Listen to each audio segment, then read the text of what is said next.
बिस्मिल्लाहिर्रहमानिर्रहीम।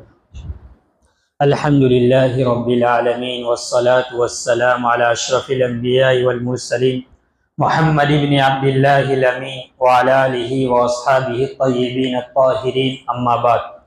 अऊज़ु बिल्लाहि मिनश शैतानिर रजीम। बिस्मिल्लाहिर्रहमानिर्रहीम। या या अय्युहल्लज़ीना आमनू इन जाअकुम फासिकुम बिनबइन फतबय्यनु अन तुसीबू कौमन बिजहालतिन फतुस्बिहू अला मा फ़अलतुम नादिमीन वअलमू अन्न फ़ीकुम रसूलल्लाह लव युतीउकुम फ़ी कसीरिन मिनल अम्रि लअनित्तुम वलाकिन्नल्लाह हब्बब इलैकुमुल ईमान वज़य्यनहू फ़ी क़ुलूबिकुम वकर्रह इलैकुमुल कुफ्र वल फ़ुसूक़ वल इस्यान उलाइका हुमुर राशिदून फ़ज़लन मिनल्लाहि व निअमह वल्लाहु अलीमुन हकीम।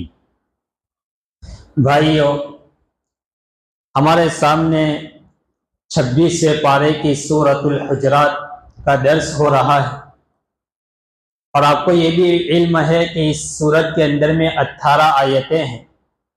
शुरू की 5 आयतें नबी अकरम सल्लल्लाहु अलैहि वसल्लम के मकाम और आपके आदाब वगैरह को बयान किया गया। ये 5 आयतें कल पूरी हो गई। अब आगे की जो 4 आयतें हैं, यहाँ से वो सहाबाए किराम रिज़वानुल्लाहि ताला अलैहिम अजमाइन के मकाम और आपकी शान और आपके मकाम वगैरह को यहाँ से बयान किया जा रहा है। यह आयत करीमा है जिसका मैं पहले तर्जमा कर देता हूँ। अल्लाह ताला फरमाते हैं, ए ईमान वालो, इन जाअकुम फासिकुम बिनबइन, अगर तुम्हारे पास कोई गुनहगार, कोई फासिक और फाजिर खबर लेकर आए, फतबय्यनु, तुम खूब तहकीक कर लिया करो। अन तुसीबू कौमन बिजहालतिन फतुस्बिहू अला मा फ़अलतुम नादिमीन, कहीं ऐसा ना हो कि तुम उन पर जा पड़ो नादानी की वजह से, कल को फिर तुम अपने किए हुए काम पर पछताने लगो। वअलमू अन्न फ़ीकुम रसूलल्लाह, और ये ईमान वालों तुम जान लो कि तुम्हारे दरमियान अल्लाह का रसूल है। लव युतीउकुम फ़ी कसीरिन मिनल अम्रि लअनित्तुम, अगर रसूल सारी बातों में तुम्हारी बात मान ले, सारे कामों में तुम्हारी बात मान ले, लअनित्तुम, तो तुम मुश्किली में पड़ जाओगे। वलाकिन्नल्लाह हब्बब इलैकुमुल ईमान, लेकिन अल्लाह तबारक व ताला ने तुम्हारे दिल में ईमान की मोहब्बत को रख दिया है। वज़य्यनहू फ़ी क़ुलूबिकुम, और तुम्हारे दिलों में उसको मुज़य्यन कर दिया। वकर्रह इलैकुमुल कुफ्र वल फ़ुसूक़ वल इस्यान, और तुम्हारे दिल में नफरत डाल दी कुफ्र की और गुनाह की और नाफरमानी की। उलाइका हुमुर राशिदून फ़ज़लन मिनल्लाहि व निअमा, वही लोग हैं ये जो नेक राह पर है अल्लाह के फजल और उसके एहसान से। वल्लाहु अलीमुन हकीम, अल्लाह तबारक व ताला जानने वाला है, हिकमत वाला है। ये जो आयत करीमा है, या अय्युहल्लज़ीना आमनू इन जाअकुम फासिकुम बिनबइन फतबय्यनु, इसका शाने नुज़ूल क्या है और इस आयत का बैकग्राउंड क्या है। मक्का के करीब एक कबीला था और उस कबीले का नाम था बनुल मुस्तलिक। उस कबीले के जो लोग थे वो बड़े बहादुर थे और बड़े उनकी फितरत में, उनकी तबीयत के अंदर में बड़ी लड़ाई का उनके अंदर में ये मादा रखा हुआ था और बड़े बहादुर थे। मौलिकीन ने लिखा है, तारीख लिखने वालों ने, कि ये लोग ऐसे थे कि इनकी तबीयत के अंदर में और इनका कारोबार, इनका धंधा और इनका पेशा था डाका डालना, लूट लेना। फरमाते हैं कि उस कबीले के अंदर में एक आदमी था जिसका नाम था हारिस बिन खुजाई। वो उस कबीले का सरदार था। बाद में मुसलमानों और सहाबा की उस कबीले के साथ जंग हुई। अल्लाह तबारक व ताला ने मुसलमानों को फतह नसीब फरमाई, तो उस कबीले की बहुत सारा माले गनीमत सहाबा को मिला और बहुत सारी लड़कियां और औरतें जिनको बांदिया बनाई गई और जो सहाबा के दरमियान में तकसीम कर दिया गया। उसके अंदर में एक लड़की थी, एक खातून थी जिसका नाम था जुवेरिया। ये एक सहाबी के हिस्से में आई। जब उस सहाबी के हिस्से में आई तो इस खातून और इस लड़की ने उस सहाबी से कहा कि मैं एक बड़े सरदार की बेटी हूं और मेरा और तुम्हारा दोनों का आपस में जोड़ नहीं बैठेगा और निभ नहीं सकेगा, लिहाजा तुम मुझे आजाद कर दो और किसी कीमत के ऊपर हम तय कर लेते हैं। मैं इंतजाम करूंगी, मेहनत करूंगी आपकी कीमत अदा करने की। ये बड़ी ज़हीन थी, बड़ी होशियार थी ये लड़की जुवैरिया रज़ी अल्लाह ताला अन्हा। तो वो सहाबी तैयार हो गए इस बात के ऊपर कि ठीक है। अब ये लड़की, ये खातून, ये आई नबी अकरम सल्लल्लाहु अलैहि वसल्लम की खिदमत में। माँ आयशा सिद्दीका रज़ी अल्लाह ताला अन्हा फरमाती है कि ये मेरे पास आई मुझे मिलने के लिए, तो मैंने देखा कि उसका उठना बैठना, उसका बात करने का तरीका बड़ा अच्छा था और बड़ा निराला था। और इस अंदाज से ये, इस सलीके से वो बात करती थी कि सामने वाला उसकी बात से मुतासिर हुए बगैर रह ही नहीं सकता था। मैं भी बड़ी खुश हो गई और मैं उससे बड़ी मुतासिर हो गई। फरमाया बाद में इसने मुझे कहा कि मुझे रसूलुल्लाह सल्लल्लाहु अलैहि वसल्लम से बात करनी है। तो मैंने कहा कि कहो, बात करो हुजूर के साथ। फरमाया जब वो हुजूर पाक सल्लल्लाहु अलैहि वसल्लम के पास बात करने के लिए गई तो अम्मी जान माँ आयशा फरमाती है कि मैंने अपने दिल में कहा कि अल्लाह ने इसको बड़ा अच्छा सलीका दिया है बात करने का, ये जरूर नबी अकरम सल्लल्लाहु अलैहि वसल्लम से बात करेगी और नबी अकरम सल्लल्लाहु अलैहि वसल्लम के कल्ब और दिल मुबारक में अपनी जगह बनाए बगैर रहेगी नहीं और ये अपनी जगह जरूर हुजूर के दिल में बना लेगी।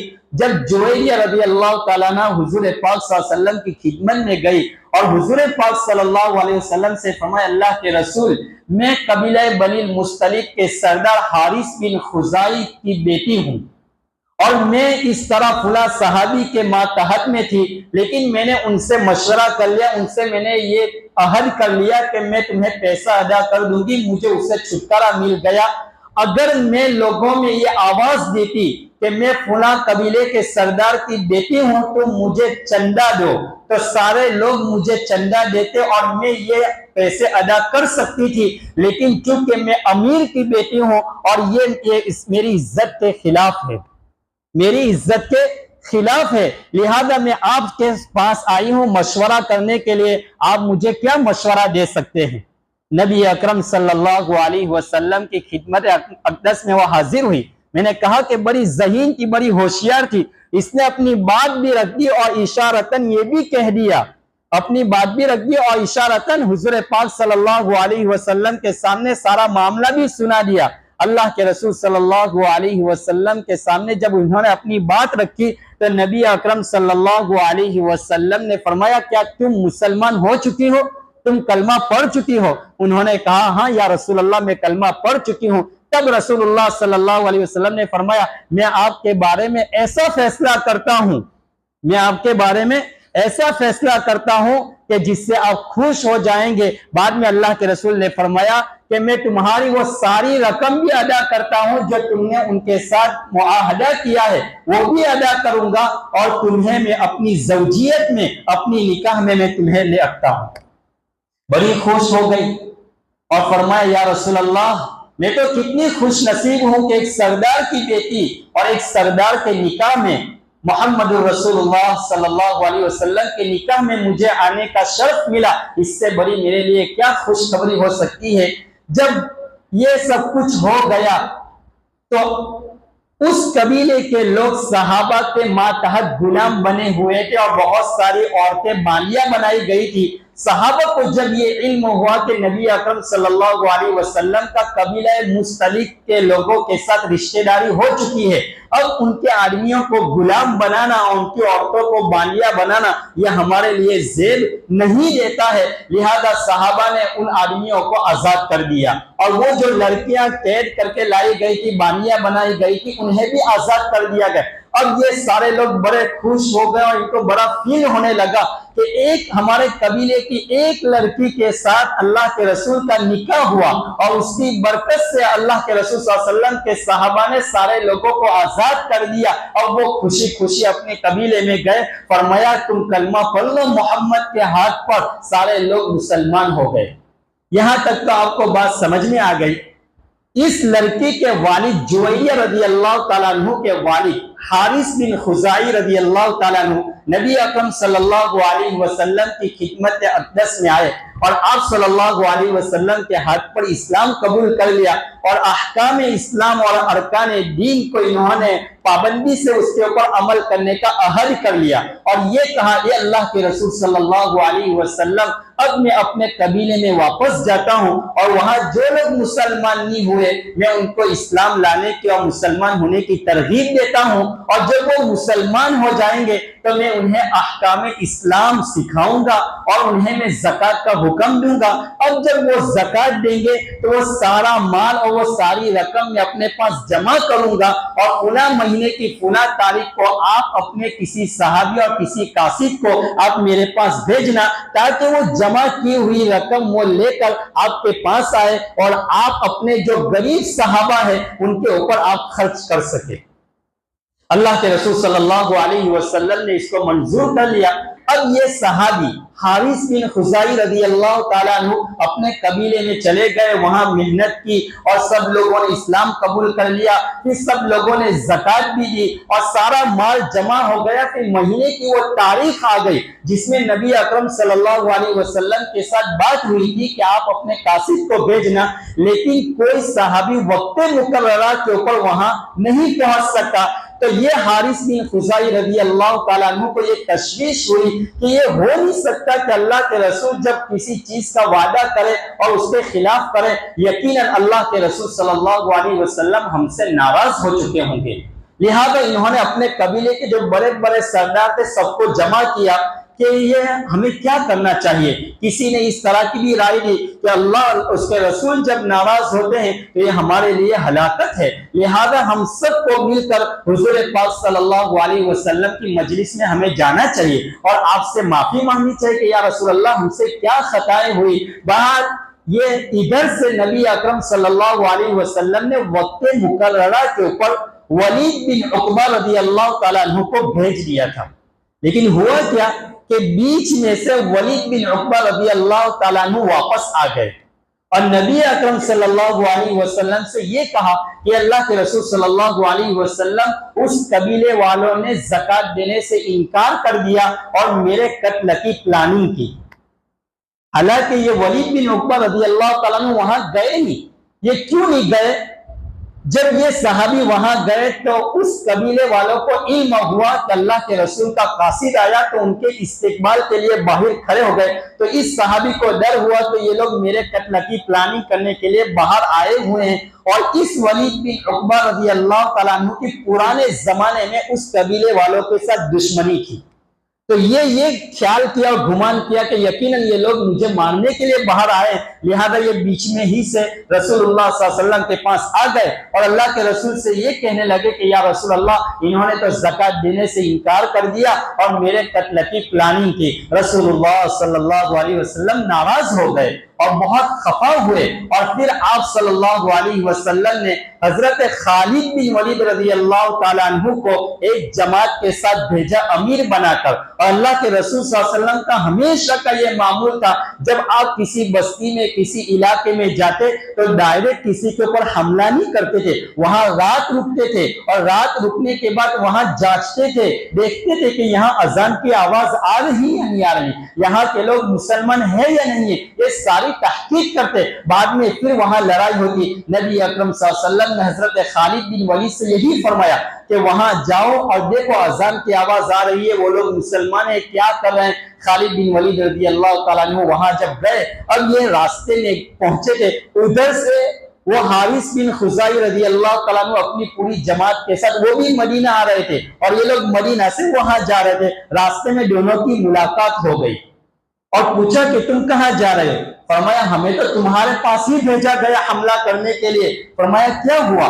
फरमाया तुमने रसूलुल्लाह सल्लल्लाहु अलैहि वसल्लम के कासिद वलीद बिन उक़बा रज़ी अल्लाह ताला अन्हु को ज़कात देने से इनकार कर दिया और तुम उनके कत्ल के डर पे हो गए। फरमाया नाऊज़ु बिल्लाह, अल्लाह की कसम, अल्लाह ने आप सल्लल्लाहु अलैहि वसल्लम को जो हक देकर भेजा है, जो रसूल बरहक बनाकर भेजा है, मैं कसम खाता हूं न खालिद न वलीद बिन उक़बा से हमारी मुलाकात हुई, न मैंने उनको देखा, न हम उनके कत्ल के डरते हुए। तो फरमाया वलीद बिन उकबा ने अल्लाह के रसूल सल्लल्लाहु अलैहि वसल्लम के सामने आकर इस तरह की बात कही है। अब वो सहाबा हारिस बिन खुज़ाई और पूरी जमात अल्लाह के रसूल सल्लल्लाहु अलैहि वसल्लम की खिदमत में आए। जैसे ही आए अल्लाह के रसूल का पहला ही सवाल ये था कि हारिस क्या हो गया कि तुमने हमारे कासिद के साथ इस तरह का मामला किया कि तुम उनके कत्ल के डर पे हो गए। या रसूलुल्लाह सल्लल्लाहु अलैहि वसल्लम बेकरार होकर इन्होंने वो बोल उठे, अल्लाह के रसूल हमारा जर्रा बराबर ये इरादा नहीं था, मैंने वलीद बिन उकबा को देखा तक नहीं है, वलीद बिन उकबा को देखा तक नहीं है, और हमने तो उसको देखा नहीं और जाना नहीं, और हमने ऐसा कुछ, हमने तो इस्तेकबाल के लिए बाहर निकले और इस तरह का मामला हुआ। उस वक्त ये आयत करीमा नाजिल हुई, या अय्युहल्लज़ीना आमनू इन जाअकुम फासिकुम बिनबइन फतबय्यनु, ए ईमान वालों, कयामत तक के आने वाले इंसानों को ये पैगाम सुना दिया कुरान करीम में कि ए ईमान वालों, जब तुम्हारे पास कोई फासिक, कोई गुनहगार कोई खबर लेकर आए किसी खानदान या किसी फर्द या किसी कबीले या किसी जमात के बारे में, तुम बगैर तहकीक किए हुए उसके ऊपर तस्दीक न कर लेना। फतबय्यनु, तुम खूब तहकीक कर लेना, खूब तहकीक कर लेना। हमारे मुआशरे में आजकल मोबाइल और व्हाट्सएप का जमाना है, कोई भी बात आती है फौरन हम बगैर तहकीक के इसको फॉरवर्ड कर देते हैं। अल्लाह ताला हम सबको इस आयत करीमा के अंदर में तालीम दे रहे हैं, या अय्युहल्लज़ीना आमनू, ए ईमान वालों, इन जाअकुम फासिकुम बिनबइन, तुम्हारे पास कोई भी खबर लेकर आए तो फिर क्या करो, फतबय्यनु, तुम खूब तहकीक कर लो, खूब तहकीक कर लो। अन तुसीबू कौमन बिजहालती, इंसान जज्बात में आकर किसी के साथ फैसला कर लेता है और बदला ले लेता है, बाद में फिर तहकीक करता है तो फिर वो अपने किए हुए काम के ऊपर पशेमान होता है और पछताता है। और मेरे भाइयों, इंसान को चाहिए हमेशा किसी भी मसला सामने आए, घर के किसी फर्द के बारे में, गांव के किसी फर्द के बारे में, या मुआशरे के अंदर में, या कोई भी खबर हमारे पास आए तो हमारा फरीजा है कि हम उसको फॉरवर्ड न करें। हत्तर इम्कान हम ऐसी बातों को हवा देते हैं जिसमें बहुत ज्यादा किसी की बेइज्जती हो रही हो, किसी को जलील किया जा रहा हो और किसी की कोई गीबत का मसला हो, हम ऐसी बातों को खूब हवा देते हैं। आगे भी ऐसे बहुत सारे मसाइल आएंगे कि किसी के ऊपर इल्जाम डालना, किसी की गीमत करना, किसी के ऊपर तोहमत डालने से कितनी बड़ी वाइदें हैं। और मुआशरे में जब ऐसी हवाएं चलती है और ऐसी बुराई जन्म लेती है तो फिर मुआशरे का क्या हाल होता है वो आगे आएगा इंशाअल्लाह, वहां उसको तस्करा किया जाएगा कि माँ आयशा सिद्दीका रज़ी अल्लाह ताला अन्हा के ऊपर जब तोहमत लगी थी और 1 महीने तक अल्लाह के रसूल सल्लल्लाहु अलैहि वसल्लम के ऊपर वही तक नहीं आई थी, और उस वक्त बहुत सारे सहाबा भी इस लपेट के अंदर में आ चुके थे, नाउज़ुबिल्लाह, इंशाअल्लाह वहां बयान किया जाएगा। बहरहाल मुझे यहाँ ये बात अर्ज करनी है कि जब आपके पास कोई खबर आए तो फतबय्यनु, इनकी खूब तहकीक कर लिया करो, खूब इसकी छानबीन कर लिया करो।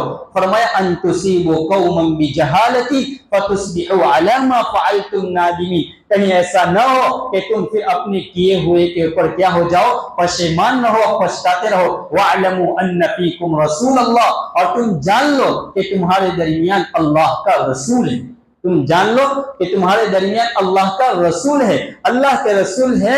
आपने तहकीक की और खालिद बिन वलीद से फरमाया कि वहां जाकर पहले तहकीक करना, अगर खालिद बिन वलीद तहकीक किए बगैर उन पर हमला कर देते तो कितना बड़ा नुकसान होता। कल इंशाअल्लाह मैं ये बात अर्ज करूंगा कि सुनी सुनाई बातों से हमारे मुआशरे में क्या असर होता है और सुनी सुनाई बातों के ऊपर अमल करने से कितना बड़ा गुनाह होता है। और सहाबा के अंदर भी इस तरह जब सुनी सुनी बातों के ऊपर अमल किया गया और उसके ऊपर फैसला कर दिया गया तो फिर बाद में क्या अंजाम हुआ, इंशाअल्लाह कल इसको अर्ज किया जाएगा और बयान किया जाएगा। बहरहाल मेरे भाइयों, ये आयत करीमा मुझे और आपको आज के इस मुआशरे में मेरे लिए और आपके लिए सबके लिए इसके ऊपर अमल करना बेहद जरूरी है कि रोजाना ऐसी नई नई खबरें आती है और हम बगैर तहकीक के इसको फॉरवर्ड कर देते। अल्लाह इससे हमारी हिफाजत फरमाए। अब इस आयत करीमा के ऊपर एक सवाल होता है, सवाल ये होता है कि इस आयत करीमा में जो खबर लेकर जो सहाबी आए थे वलीद बिन उकबा, अल्लाह ताला फरमाते इन जाअकुम फासिकुन, उनके बारे में फासिक का लफ्ज इस्तेमाल किया गया। और उम्मत मुस्लिमा का ये मुसल्लमा और इत्तिफाकी ये मसला है कि अस-सहाबतु कुल्लुहुम अदूल, के सहाबा तमाम के तमाम आदिल है, लिहाजा किसी सहाबी को हम फासिक वगैरह नहीं कह सकते, और सहाबा की गवाही मोतबर है, उसकी गवाही को कबूल किया जाएगा। तो फिर सहाबी को यहाँ फासिक क्यों कहा गया? अल्लामा रूसी रहमतुल्लाह, अल्लामा रूहुल मानी में अल्लामा आलूसी रहमतुल्लाह अलैह ने इसका जवाब नकल किया है, फरमाया कि सहाबा ये मासूम नहीं है, महफूज है। एक लफ्ज मासूम है और एक महफूज है। अंबिया अला नबीना अलैहिस्सलातु वस्सलाम ये मासूम है, गुनाहों से पाक है। सहाबा ये महफूज है, सहाबा से गुनाह हो सकता है और बड़ा कबीरा गुनाह भी हो सकता है, लेकिन सहाबा किराम रिज़वानुल्लाहि ताला अलैहिम अजमाइन के साथ वही मामला होगा, वही उनको सजा दी जाएगी जिस वक्त वो सजा के मुस्तहिक होंगे। और कुरान और हदीस से ये बात साबित होती है कि जिस सहाबी से जब कभी जिस वक्त जो भी गलती हुई, बाद में इन्होंने तौबा कर ली, अल्लाह ने इनकी तौबा कबूल की और अल्लाह ने इनको सर्टिफिकेट दे दिया, रज़ियल्लाहु अन्हु व रज़ू अन्हु, कि वो अल्लाह से राजी हो गए और अल्लाह उनसे राजी हो गए। लिहाजा सहाबा के बारे में हमें अपनी जबानों को नहीं खोलना चाहिए, सहाबा के बारे में और हमारे जो अकाबिर चले गए, हमें किसी के बारे में लान तान नहीं करना चाहिए। अल्लाह ताला इससे मेरी और आपकी और उम्मत मुस्लिमा की हिफाजत फरमाए। अल्लाह ताला इन कही सुनी बातों के ऊपर हमें अमल करने की तौफीक नसीब फरमाए। भाइयों, आज जुमेरात का दिन है।